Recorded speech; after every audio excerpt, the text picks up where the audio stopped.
willnisley.com. Will Nisley.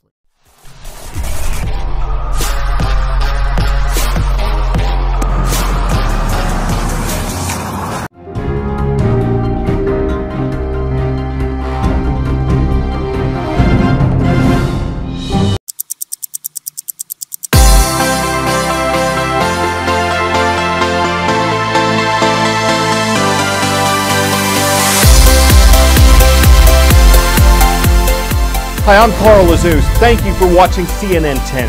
An explosion took place between two subway stations in St. Petersburg, Russia yesterday, and officials say it was a terrorist attack. This happened just after 2:30 p.m. in Russia's second largest city.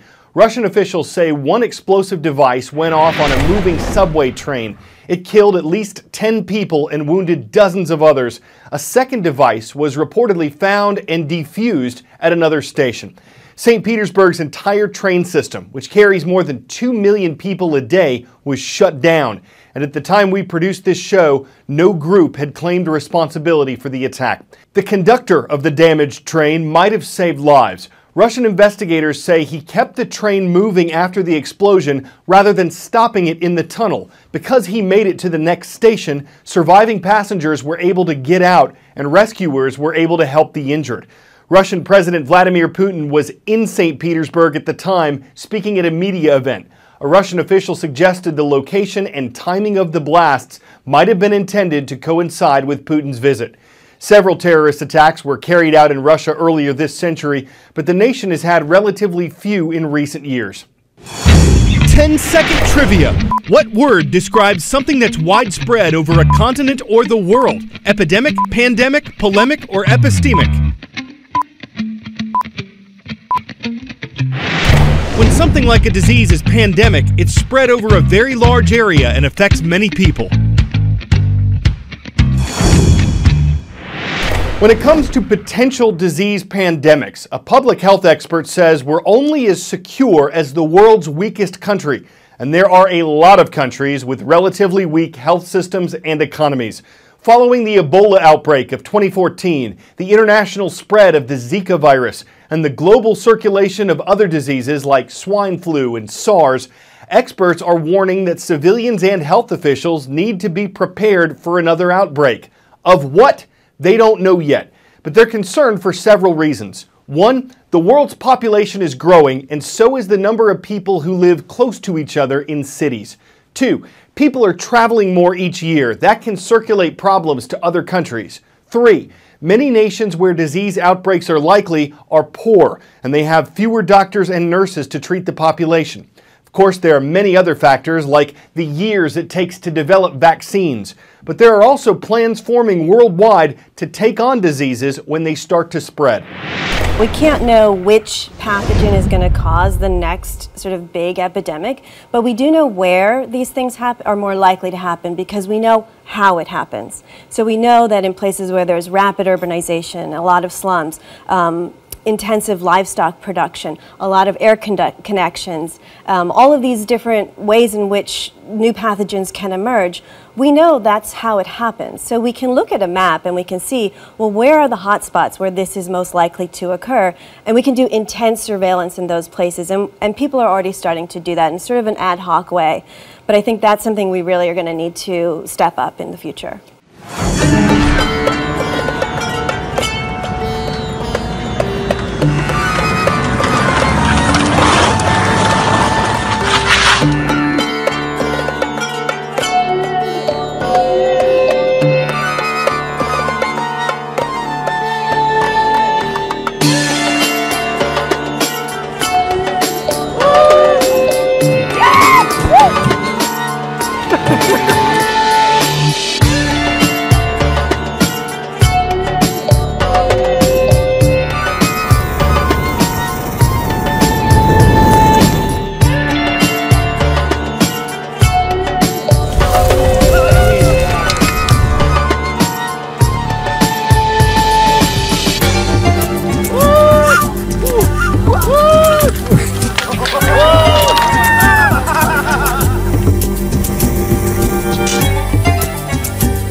what has been the best part of racing for you?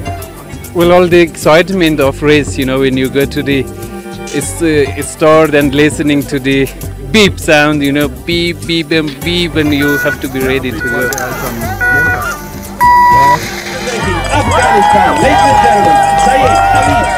I want to show for all the people of the countries that Afghanistan is not only war and explosion. I want to tell them we want to build our country and we can change it.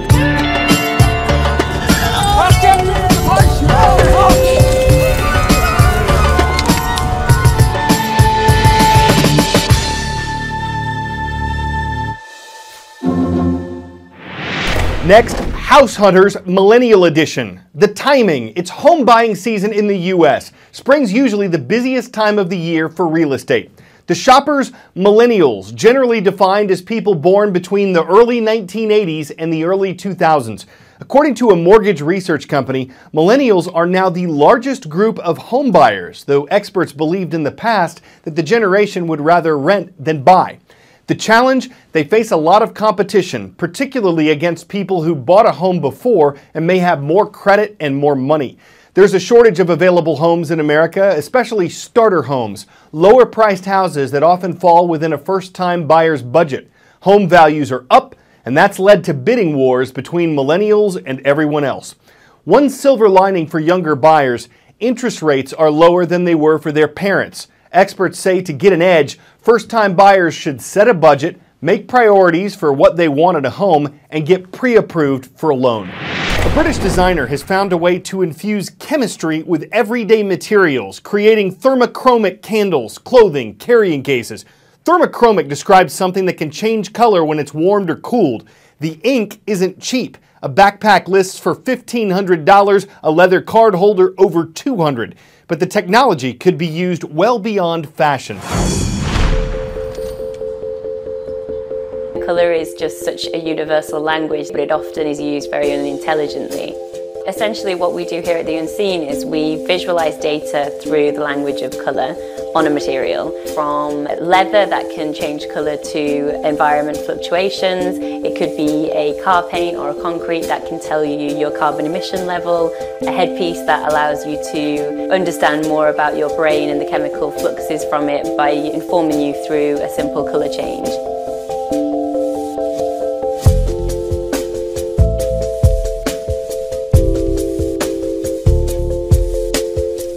We have many different inks that respond in different ways and colorants. When you start to realise that this world is full of so much invisible and unseen data, and then you start to think, well, how can you harness that data? It opens up all of these different possibilities and uses for a medium like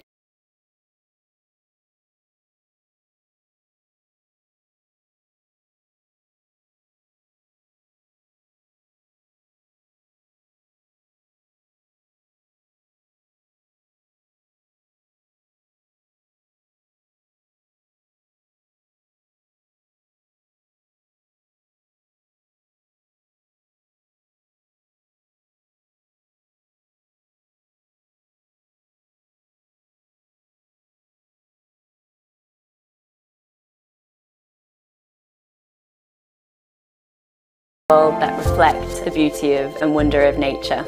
When you start to think of using colour as a language, it opens up many barriers that perhaps couldn't have been communicated before.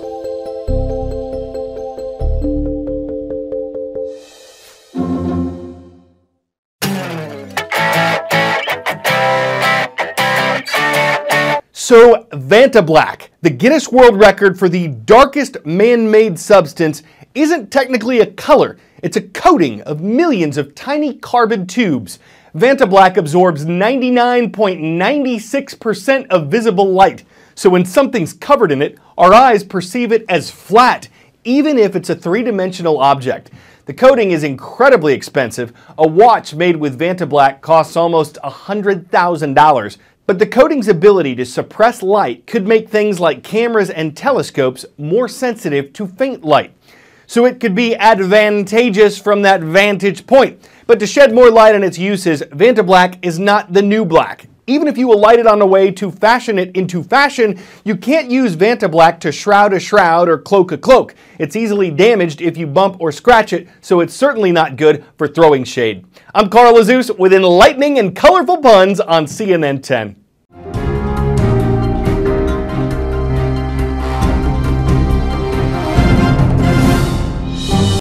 Hey guys, if you want to get active on my channel, if you want to get that latest stuff, if you want to get the latest blog posts, then click or tap the subscribe button right up here. You can also check out my website with the latest posts right down here. And you can view a random video for yourself right over here. Also, I encourage you guys to check out the description down below.